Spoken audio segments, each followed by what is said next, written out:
Hi. Oh my gosh. I know I look super tired today, guys. I have not been able to sleep. I don't know what it is. I just cannot fall asleep when I go to lay down in bed. Oh, so I look super tired. So we're just going to pretend that I don't. We're just going to pretend I don't. And we're going to get some stuff done. Okay. That's the first thing. Second thing, it is hotter than snot in the room that I film in. For whatever reason, well, I know exactly why it is. It's because I don't want anything loud on while I'm trying to film. So it is really, really hot in here. You're going to hear Graham clickety-clacking around as he's walking around trying to find a comfortable, cool spot. He's even laying on the floor because he doesn't want to be up on the couch. Poor baby. All right. But it is the Christmas episode, which I bring up because I think it's hilarious that we're going to talk about the Christmas episode when it's like 84 degrees in the room I'm filming in. So, let's talk about the Christmas episode. Hi, if you're new here, my name's Cozy. I like to talk about sister wives and sister wife related television shows here on YouTube. I do like to remind you these videos are for entertainment purposes only. These are not facts. They are just opinions about public figures sharing their lives on television. If we're cool, we're cool. All right, you're gonna hear some noise in the background. All of my kids are home because it's summer, and they are currently playing a game together and apparently being very loud about it. That's okay. They're allowed to. They're enjoying themselves and having a good time. So, this is the Christmas at the Cabin episode. We know this episode is kind of like the Great Vegas escape plan has hatched, right? But they're headed up to the mountain, high up in the mountains, to this cabin. And Chanel's like, part of this is because someone forwarded us an article where the county prosecutor is quoted. And the quote's cut off at the beginning intentionally. But what they show us on television says the Browns have definitely made it easier for us by admitting to felonies on national television. That is the direct quote. In case you were wondering, the beginning of the quote is, "We don't go looking for cases like this, but the Browns have definitely made it easier." So they were saying they never would have gone looking for the family, but because of the eyes on it, their hands were tied.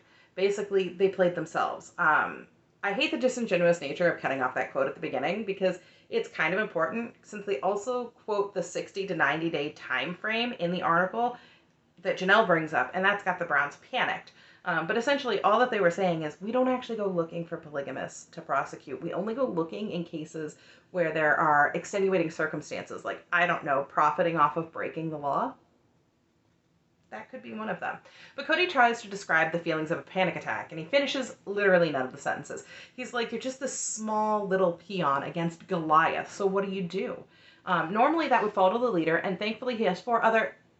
And then there's this decent pause before he says, set of shoulders to share it with. Because we know he very nearly almost said four other leaders, and he can't say that because he can't let the wives have any power. We know that Cody isn't one to be run by any of his wives, right? So whatever power he thinks he has, he can't be seen giving any of it up. Heaven forbid that it make it look like the wives have any say or any thoughts in any of this. But Cody says it's a Christmas season with extra stress. And Janelle points out there's a lot of prep in traveling, and they need to take everything with them. I'll be honest, if I were traveling for the holiday, I don't know if I'd take anything with me, but the presents and maybe a small tree, maybe. You're pushing it then. I'm not packing up all the decor, all the extras, all of the nonsense. I'd even be 50 on whether or not I decorate my own home for the season. Part of it's because I'm a lazy decorator, and part of it's because the extra stress just wouldn't be needed. I don't need to lump more onto myself. So they're listing off the things they need to bring, like snow toys and trees. Yes, trees, plural, with an S. Trees. What? You do not need more than one. I'm out. No thank you. Cody's like, I'm hoping this will let us all check out, and Janelle just wanted to get the kids out of their normal environment. And they know that in the coming weeks they have these giant decisions that they have to make. And we know the couch interviews are filmed quite a bit later, generally, so it is no surprise that Christine is already looking distraught.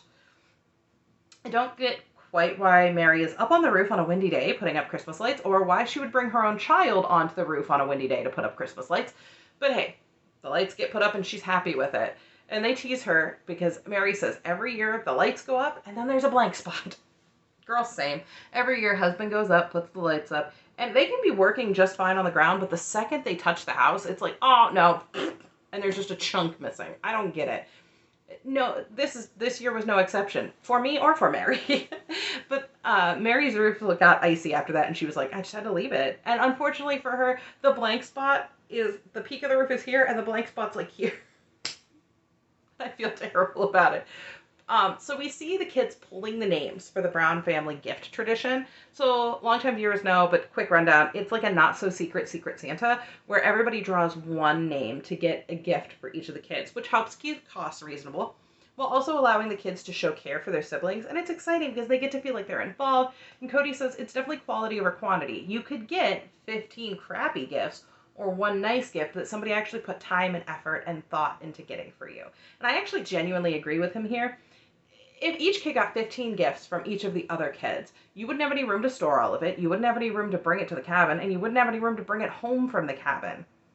Like, that's a lot of people getting a lot of gifts all at once. So there's a really sweet, touching scene where Garrison says his favorite part about Four Moms is 4 extra presents. And Mary's like, you know what? You are a really smart kid. And it was just really, it was very sweet to see. So Cody says that you have this large family, so you could be opening gifts for a very, very, very long time.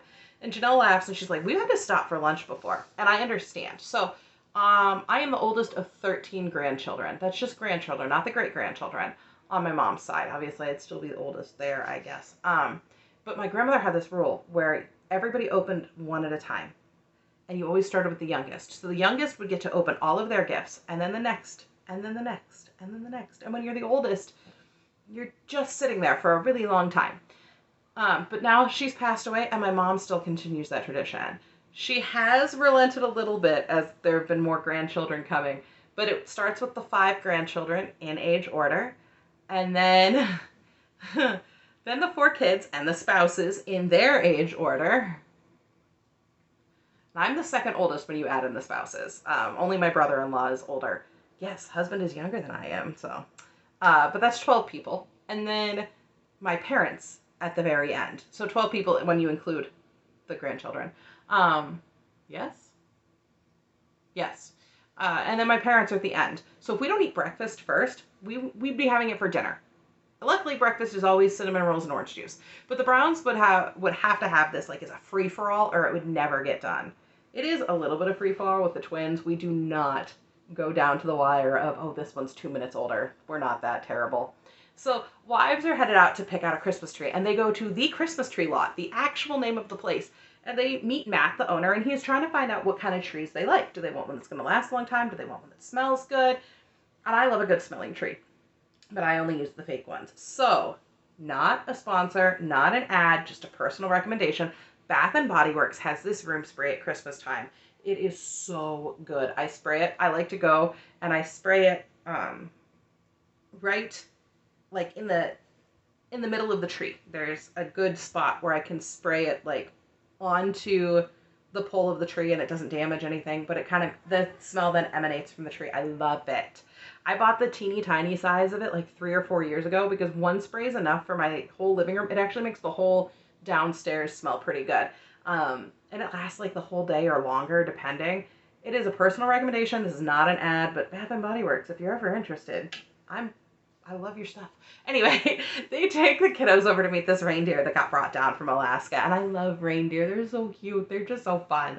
But Mary and Christine walk into one of the like covered spaces, and there are flocked trees in every corner. I'm not joking. Right up front is a really bright pink and bright red one, and then there's a purple one. And tucked behind the red one that you barely notice looks like a navy blue one. And I'm tempted, but I am not a flocked tree girly. Just, no, I can't do it. Oof. But Mary is trying to push for the pink flocked one, and Christine has this exaggerated face of disgust. Like, what is wrong with you? And it just says it all. Listen, it might have been cool. I might be willing to admit it's cool. Christine is not. But I'm not decorating the Barbie dream house. So the pink flocked tree can stay where it is. And Mary asks Matt, is there any mistletoe? And Matt's like, nope, already out. But I will pull the rack out. We will look for the teeniest, tiniest piece of mistletoe for you. And on the couch, Mary and Christine are giggling, like, he was so cute. And Robin is rolling her eyes.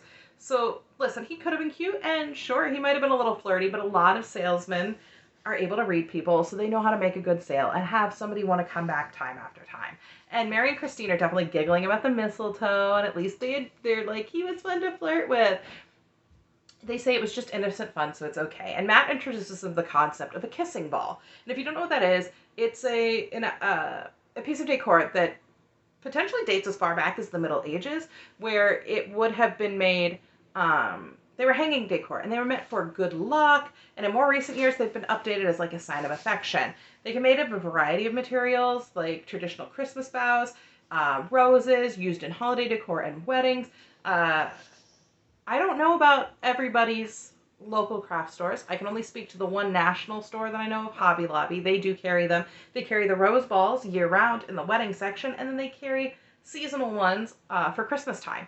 So Mary's like, I'm going to get a kissing ball and mistletoe, and I'm going to get all the extra kisses. And she's looking at Matt when she's saying, oh, whatever, girl. But Mary finds the perfect tree, or sorry, Matt finds the perfect tree, and he gives it a little twirl. And they're like, oh, yep, can you do that again? Because we think it's perfect. And it does look great. It doesn't even have the, like, bad spot. You know the spot where you have to turn it to the corner so that nobody sees it? The corner spot. Everybody knows the corner spot. That tree doesn't seem to have a corner spot. But they get on top of the tree, on top of the car, and Matt's thanking Mary, or Mary's thanking Matt, giving him a hug, helping them out. Christine's like, women who go there will definitely buy a tree. Just go downstairs, Bubba. It's cooler down there. You're all right. So, the wives are discussing all the different stresses for the holiday, and there's the investigation. I am so tired of hearing about this. But also the meshing together of the family traditions. And in later years, those traditions have been undone for the most part, and that's very sad. But Robin's like, Mary, Christine, and Janelle have all had these traditions they brought into the family, and she wanted to bring something too.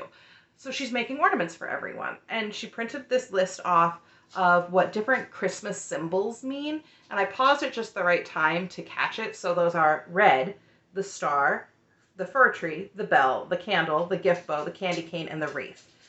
Each has a biblical reason for why you would put them in there. The red is to remember the sacrifice of Christ. The star is pretty obvious. Obviously, the Star of Bethlehem.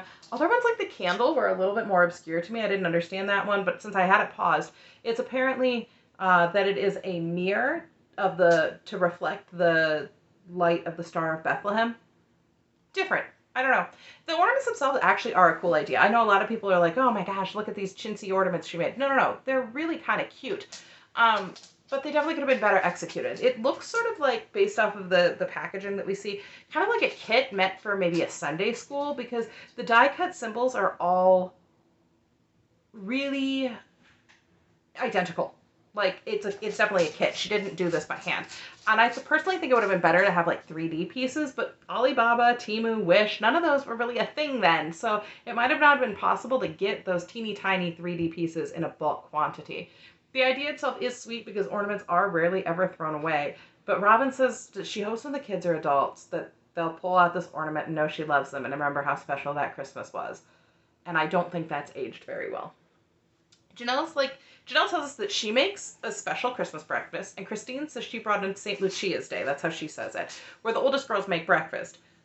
Traditionally in Sweden, the eldest daughter would dress in white, serve coffee, and bake goods in honor of St. Lucy, who was martyred in the early 4th century.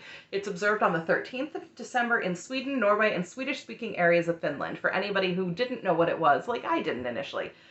And this year, Aurora gets to be part of it. As the oldest daughter of Robin's family, she gets to join the club, so to speak. Mary tells us that she makes the kids pajamas every year for Christmas Eve. She said she started this around 13 years ago, and as the family grew, the tradition grew. And she relays that while she was sewing, a police officer pulled into her driveway, and she remembers calling Cody in an absolute panic.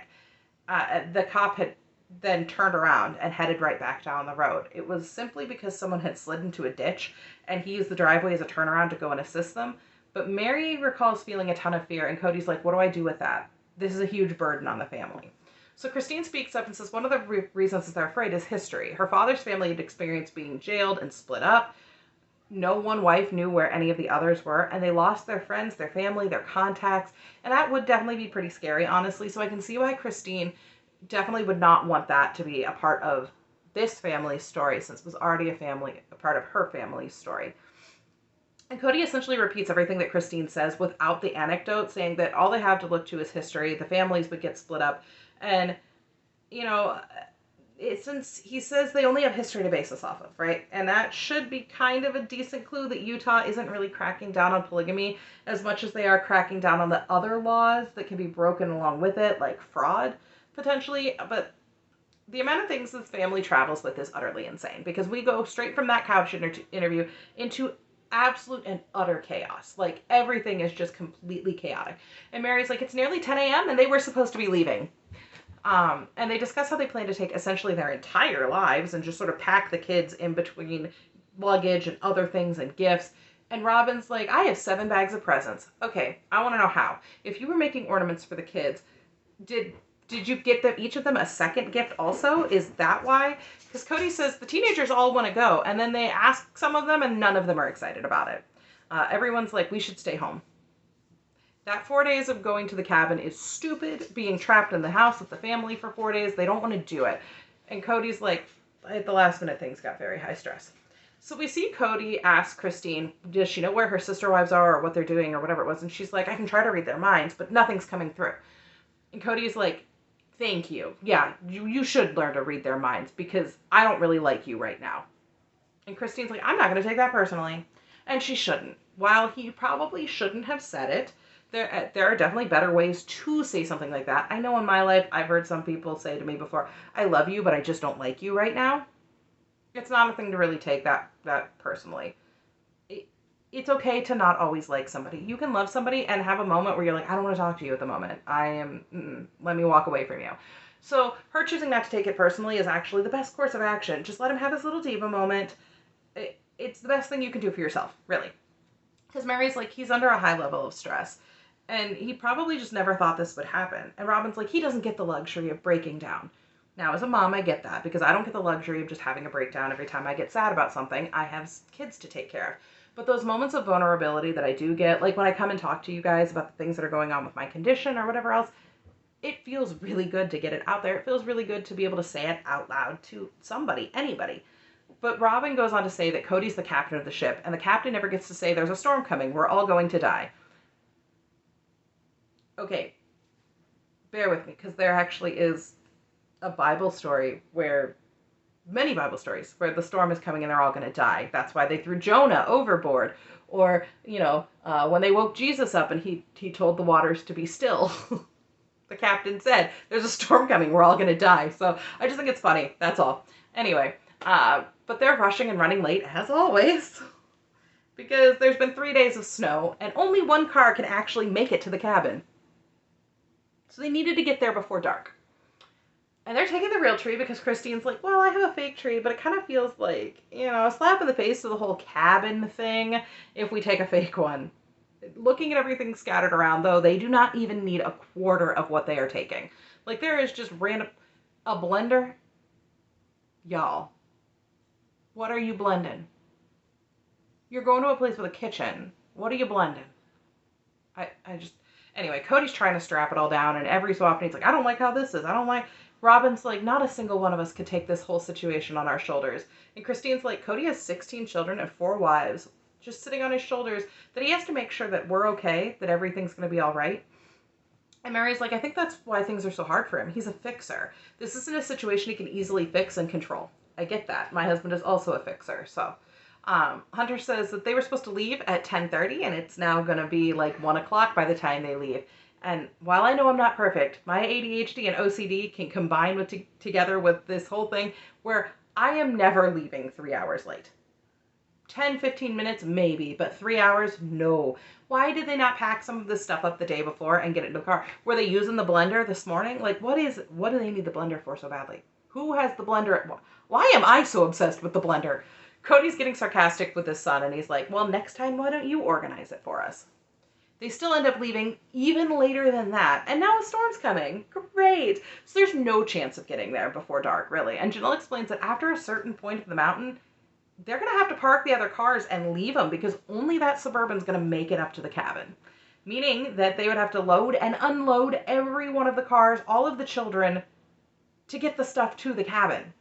So Janelle says that by the time that things got really dark, they had gotten all of the kids to the cabin. The stuff was still at the base of the mountain, or a lot of it was. And so Christine's like, but it was really pretty. And Cody jumps in and is like, it wasn't big enough. Mary's like, listen, we always have a lot more people than we have space. And the amount of junk they brought with them is absolutely insane. It looks like a hoarder house. There is just stuff everywhere. Just bags and bags of stuff everywhere. And so everyone's trying to unload the cars. They're slipping, they're sliding. It's dark. Like, there's no light pollution. Janelle explains that when you get up into the mountain and it's dark, it is dark. And it is. So you're just trying to be careful. And Cody's like, I don't know what I need to do. I just need to keep my family safe. And I'm assuming he's meaning about the investigation, but this little voiceover clip doesn't fit in this spot, given what Janelle was just talking about. But he goes on to say he's got to make decisions that are tough and that people don't want to hear. And then he gathers everybody together. He's like, we got to go get the snowmobiles. They're being held for us. The guy's been waiting for them literally all day. It's cold outside. He's like, we got to go save them from freezing. And so it is dark now, but they need these snowmobiles for the next day. So they're going to go get them anyway. And Janelle's staying with the kids. Logan's going to go in her stead to go and get it. And we know from the later seasons that Janelle is very afraid of the snowmobiles. I'm sure that played into this decision. But I'm also sure that if it weren't -7 outside, as he tells us, and pitch black, Logan actually probably would enjoy this little adventure. Riding the snowmobiles looks like fun. They get them back after learning how to drive them. They get them back safely, and it is now tree time. Everybody's going to do the tree. So they drag the tree in, and they set about decorating it. Now, the weirdest part is they bring this tree in, and somehow the tree just mystically falls. Like, if you've ever had a bundled tree, you know you've got to wait for the branches to settle back. I don't know. Very odd. Anyway, so, of course, we have to keep talking about the investigation in all of this. And Cody's like, what can I do rather than having my family taken away from me? He keeps coming back to the history and getting emotional about the idea that the family's going to be broken up. And this is where he finally drops it. We're moving out of state, and only the 4 oldest kids know. And Robin's like, nobody can take Christmas away from you. And that's where they end it. Because this is a tough episode, all right? Listen, it would have been a very fun glimpse into the Christmas traditions of the Brown family, but instead we shoehorn the investigation. Honestly, they should just trademark that at this point into everything. We get it. You've decided to run from it, whatever. But every episode is just such a doom and gloom about the investigation, the investigation, the investigation.